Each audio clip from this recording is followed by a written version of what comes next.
నర్సీపట్నం మాజీ ఎమ్మెల్యే ఉమాశంకర్ గణేష్ ఆధ్వర్యంలో బుధవారం రక్తదాన శిబిరం పోస్టర్లను ఆవిష్కరించారు. ఈ నెల 21న మాజీ సీఎం జగన్మోహన్ రెడ్డి జన్మదినం సందర్భంగా రక్తదాన శిబిరం ఏర్పాటు చేసినట్లు గణేష్ తెలిపారు.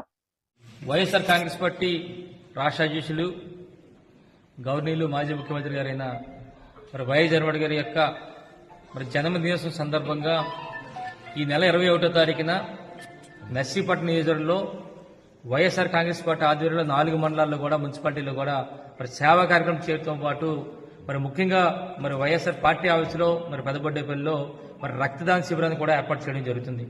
అయితే మీ అందరూ తెలుసు, గత 14 సంవత్సరాల నుంచి కూడా అంటే 2011 సంవత్సరంలో మీ పార్టీలో 2010లో జాయిన్ అయిన తర్వాత 2011 సంవత్సరం నుంచి కూడా జగనన్న జన్మదినోత్సవం సందర్భంగా ప్రతి సంవత్సరం కూడా నేను ముందుగా రక్తదానం చేయడం, నాతో పాటు పార్టీ నాయకులు, పార్టీ అభిమానులు, జగనన్న అభిమానులు అందరూ కూడా రక్తదాన శిబిరాలను ఏర్పాటు చేయడం ప్రతి సంవత్సరం జరుగుతుంది.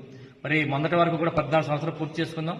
ఈ సంవత్సరం 15వ సంవత్సరం కూడా విజయవంతంగా మా అందరం పార్టీ నాయకుల ఆధ్వర్యంలో రక్తదాన శిబిరాన్ని ఏర్పాటు చేయడం జరుగుతుంది. కావున పార్టీ నాయకులు, పార్టీ కార్యక్రమాలన్నీ కూడా ఆ రోజు సేవాకార్యం చేస్తూ ఆ రోజు ఇక్కడికి పార్టీ హౌస్కి వచ్చి ఇక్కడ కూడా రక్తదాన శిబిరంలో పాల్గొని విజయవంతం చేస్తుందిగా మీ ద్వారా పార్టీ నాయకులకు, పార్టీ కార్యకర్తలకు, ముఖ్యంగా పార్టీ అభిమానులందరికీ కూడా ఈ సందర్భంగా తెలియపరుస్తూ నమస్కారం తెలుపుకుంటాను. జై జగన్.